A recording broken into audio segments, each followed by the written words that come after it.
సుమన్ టీవీలో మీ personal and business promotions కోసం కింది నెంబర్కి కాంటాక్ట్ చేయండి. Welcome to Suman TV. ప్రధానంగా మహిళలు మిగిలిన రూపాయి కూడా పొదుపు చేయడానికే చూస్తుంటారు.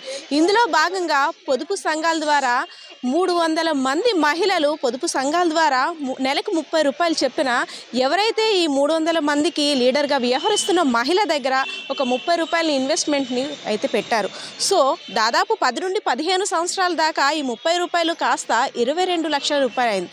సో నెల 30 రూపాయలు కట్టాం కదా, మా అమౌంట్ మీద వచ్చే వడ్డీని మాకు ఇవ్వాలని ఎవరైతే లీడర్గా వ్యవహరిస్తున్నారో ఆ మహిళను అడిగితే ఇప్పుడు మాత్రం లేనిపోని వంకలు చెప్తూ మాటలు దాటేస్తున్న సంఘటన అయితే విజయనగరం జిల్లా కేంద్రంలో చోటు చేసుకుంది. సో మహిళలంతా కూడా మాకు న్యాయం చేయాలని ఈరోజు కలెక్టరేట్ వద్ద అయితే ఆందోళన చేస్తున్నారు. సో మహిళలతో మాట్లాడదాం. అమ్మా, అంటే మహిళలు ప్రతి రూపాయిని కూడా పొదుపు చేసుకోవాలి, ఏ పండానికో పబ్బానికో పనికొస్తుంది, అవసరాలకి పనికొస్తాయని ఒక ఆలోచన మీద పొదుపు చేస్తుంటాం. సో నెల 30 రూపాయలు అంటే 30 రూపాయలు అనేది చిన్న విషయం కావచ్చు, కానీ దాదాపు 15 సంవత్సరాలు అంటే 300 మంది దగ్గర ఎక్కువ అమౌంట్. సో ఈ అమౌంట్కి సంబంధించి మీ అంటే లీడర్గా వ్యవహరిస్తున్న వ్యక్తి ఎవరు, ఏమన్నారు మీకు?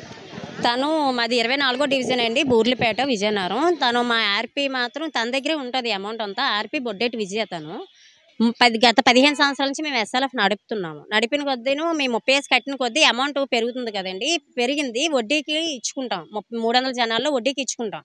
వడ్డీకి ఇచ్చుకుందల్లా అమౌంట్ అలా కాస్తాను 15 సంవత్సరాలకి 22,50,000 అయ్యింది. అయ్యిందని కూడా మాకు తెలీదు. తను ఇప్పటికొచ్చి మా బుక్కులు చూపించలేదు, ఏంటి లెక్కలు అనేది మాకు వేయదు. ఏదో సంవత్సరంకి ఒకసారి ఆర్టింగ్ వేయిస్తుంది, మెప్మా నుంచి ఆర్టింగ్ వేసిన అమౌంట్ మాకు పేపర్ చూపిస్తుంది, ఇదిగోండి ఆర్టింగ్ అయిపోయింది, ఇంత అమౌంట్ ఉన్నాం. కానీ బుక్కులు మాకు ఇప్పటికొచ్చి చూపించలేదు. 3 నెలల నుంచి మాకు లెక్కలు తేల్చమని, బుక్కులు చూపించు, ఎంత అమౌంట్ ఉందో మాకు తెలియాలని మేము అడుగుతున్నాం. తను దేనికి అంగీకరించట్లేదు.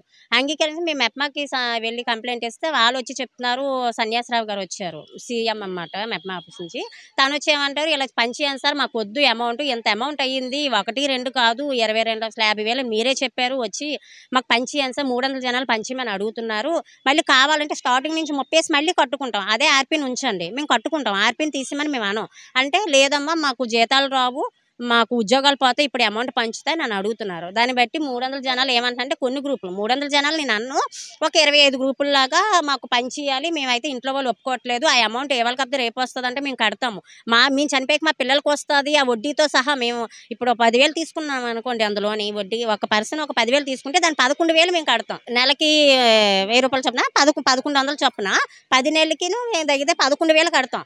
ఆ అమౌంట్ 22,50,000 అయింది 300 జనాలు వాడుకుంటాయి అలా వడ్డీలు. ఇప్పుడు నేనే ఉన్నాను, మా పర్సన్ మాది శ్రీ గాయత్రీదేవి ఎస్ఎల్ఎఫ్ నుంచి, మీ శ్రీ గణేష్ గ్రూప్ మాది. మేము దగ్గర 10 లోన్లు వాడుకున్నామండి. 10 లోన్లకి 30,000 వడ్డీ కట్టాను. ఇప్పుడు నేనే తొలగిపోతాను ఎస్ఎల్ఎఫ్ నుంచి, నాకు వద్దంటున్నారు, మా 10 మంది వద్దనేస్తున్నారు కాబట్టి మేము 10 లోన్లు వాడుకున్నాం. 10 లోన్లకి 30,000 వడ్డీ కట్టాను. ప్లస్ మేము దాచుకుని 35,000 పొదుపు ఉంటుంది, 30 ఏసి కడతాం కదా, అది 35,000 కట్టిన లోన్కి 30,000 వడ్డీ, 65,000 మాకు ఇచ్చేయని మేము తొలగిపోతామని అంటున్నాం. అలాగే రూలే లేదు, మేము దాచుకున్న పొదుపే ఇస్తుంది అంట. 15 సంవత్సరాలుగా ఒక్కొక్కరు నెలకు 30 రూపాయలు చొప్పున కట్టారు. సో అంటే ఒక్కొక్కరు 15 సంవత్సరాలకి ఎంత కట్టినట్టు మీరు? ఒక్కొక్క మనిషి ఎంత? ఒక్కొక్క మనిషి అంటే ఇప్పుడు గ్రూపుకి ఒక గ్రూప్కి 35,000 ఉందండి. ఒక గ్రూప్కి 10 మంది ఉంటారు. 10 మందికి ఒక గ్రూప్కి 35,050 రూపాయలు ఉంది ప్రెజెంట్. ఈ నెలతో మాకు ఈ కింది నెలతో పొదుపు దాచుకునేది.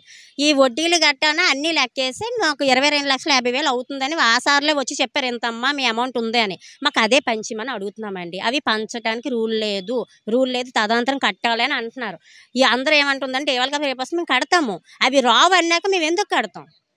మేము కట్టం. 20 లక్షలు పంచి అమ్మ, 22 లక్షలు పంచి కావాలంటే మళ్ళీ పొదుపులో ఆ ఎస్ఎల్ఎఫ్లో ఉంటేనే మాకు లోన్లు ఇప్పిస్తాను అంటున్నావు. గవర్నమెంట్ నుంచి ఎస్ఎల్ఎఫ్లు ఉంటేనే ఏవైనా వస్తాయి, లేవంటే రావని బ్లాక్మెయిల్ చేస్తుంది ఎవరు ఆర్పీ.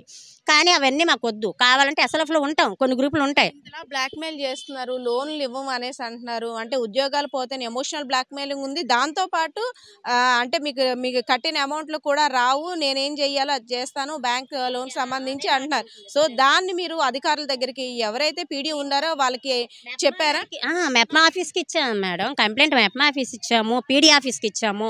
వాళ్ళు ఇప్పుడు పీడీ గారే మాతో మాట్లాడారు వచ్చి, ఒక 1 మంత్ టైం ఇవ్వమ్మా, నేను ఏదో ఒకటి నేను తేల్చుతాను, మీకు వద్దంటున్నారు కాబట్టి ఈ 20 లక్షలు పంచడానికి లేదన్నప్పుడు మాకు ఎస్ఎల్ఎఫ్ క్యాన్సిల్ చేసియండి, మాకు వద్దు, మాకు క్యాన్సిల్ చేసియండి. కావాలంటే మళ్ళీ అందులోనే ఉండాలి అనుకుంటే ఎస్ఎల్ఎఫ్ ఉంటేనే మాకు గవర్నమెంట్ నుంచి వస్తాయి అని అంటే మేము తర్వాత చూసుకుంటాం, ముందు ఈ అమౌంట్ పంచియండి, 300 జనాలకి పంచియండి, మాకు అదే చెయ్యండి సార్ అని చెప్పాము. మాకు 4 రోజులు టైం అడిగారు పీడీ గారు. మధ్యలోనే అంటే ఈ డబ్బులకు సంబంధించి ఈ మధ్యలోనే అడిగారు, గతంలో కూడా అంటే 15 సంవత్సరాలు అయిందంటే అయితే మేడం మేము అడగలేదు, అప్పుడు వడ్డీ పంచుతాం అన్నారు, మేము వడ్డీ పంచుతాము మీకు అని అన్నారు. ఆ తర్వాత వచ్చి ఆవిడే అన్నారు, ఈ వడ్డీ కూడా వడ్డీకి ఇస్తాము, వడ్డీ వస్తే మీకు ఆ వడ్డీ కూడా వస్తుంది, అప్పుడు లాస్ట్లో పంచుతామని చెప్పారు మేడం. ఇప్పటికొచ్చి వడ్డీ అయితే పంచలేదు. మేము మొన్న మెప్మా నుంచి సార్ వచ్చారు, ఇక్కడ 30 రూపాయలు కట్టకపోతే గ్రూపులు లేవు అని అన్నారు. గ్రూపులు ఉన్నాయి సార్, 30 రూపాయలు కట్టకుండా పొదుపు కట్టుకున్న వాళ్ళు, ఎస్ఆర్ఎఫ్ కట్టకుండా పొదుపు కట్టుకున్న వాళ్ళు ఉన్నారు, మీరు లేరంటారు ఏంటి సార్ అంటే అతను మరి మాట్లాడలేదు. ఆ మాట్లాడకుండా మీకు ఈ డబ్బులు అయితే పంచడం అవ్వదమ్మా అని అనేసారు. పోనీ ఇప్పుడు కాకపోతే ఇంకెప్పుడు పంచుతారు సార్ అని అడిగాను. మీరు గ్రూప్లో తొలగిపోయినా మీరు చనిపోయినా పంచుతాము అని అన్నారు. సార్ అలాగైతే ఇప్పుడు వచ్చి గ్రూప్లో తొలగిపోయిన వాళ్ళు ఉన్నారు, చనిపోయిన వాళ్ళు ఉన్నారు సార్, వాళ్ళకి 450 రూపాయలు ఇచ్చారు సార్, అసలు వడ్డీ అన్నీ మీరు 3 వడ్డీలు అన్నారు కదా సార్, అన్నీ కలిపి 450 రూపాయలు అన్నా సార్ అన్నారు. లేదమ్మా ఇక్కడ ఏదో జరుగుతుంది, మీకు ఎవరెవరికి ఇవ్వలేదో పేపర్ రాసుకొని రండి, మేము లెక్కలు చూసి ఇస్తాము అని అన్నారు. మేము పేపర్లు రాసుకొని రాము సార్, మేము మరి కట్టకుండా చాలా గ్రూపులు ఉన్నాయి, మేము గ్రూప్ ఎత్తేస్తాం, మేము పొదుపే చేసుకుంటాం, పొదుపు చేసుకుని బ్యాంకులోనే లోన్ తీసుకుంటాం, మాకు ఈ 30 రూపాయలు ఎస్ఆర్ఎఫ్ అనేది వద్దు, మా డబ్బులు మాకు పంచియండి దయచేసి అని చెప్పాము. అదైతే పంచడం అవ్వదమ్మా, మీరు ఎడ్ చేస్తారు. గ్రూప్లో అంటే వైదొలిగిన వాళ్ళు ఉన్నారు, చనిపోయిన వాళ్ళు ఉన్నారు, వాళ్ళు ఎవరికైనా అంటే మీకైతే ఇవ్వను అనేసారు, వాళ్ళకి రావాల్సిన ఎవరికి ఇవ్వలేదు ఆమె మొత్తం ఇవ్వలేదు, ఓన్లీ 20% ఇంట్రెస్టే ఇచ్చారు, 450 పడుతుంది. అదే మహిళలంతా కూడా కోరుకునేది ఏంటి, ఏ విధంగా మాకు పంచిమని అంటున్నాం మేడం, అంతే. బాధిత మహిళల గోడు విన్న తర్వాత పొదుపు సంఘాల పేరిట నిజంగా అయోమయ పరిస్థితుల్లోనే ఉందని చెప్పుకోవాలి. వారి పరిస్థితి కూడా మేము కట్టిన డబ్బులు మాకు ఇవ్వండి అంటే ఎవరైతే లీడర్గా వ్యవహరిస్తున్న మహిళ తీరైతే మాత్రం అభ్యంతరకరంగా ఉంది. సో అధికారులు కూడా దీనిపైన దృష్టి సారించాలి, మాకు తగిన న్యాయం చెయ్యాలి అని అయితే మహిళలు కోరుకుంటున్న పరిస్థితి అయితే ఉంది. Camera person Srinivasa, Padma, Suman TV, Vizianagaram.